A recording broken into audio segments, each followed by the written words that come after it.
and lost the front end. Had 3 crashes in one day on early season testing here just a few weeks ago. So Marquez definitely keeps hitting the dirt here at the moment. Let's hope he keeps it all together. The current champion.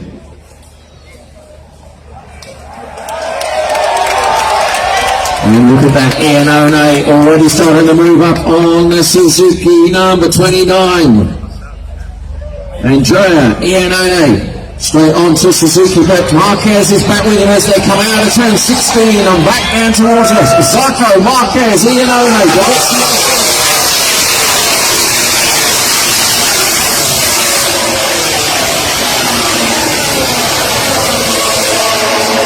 Valentino Rossi breaks up another move as he's done.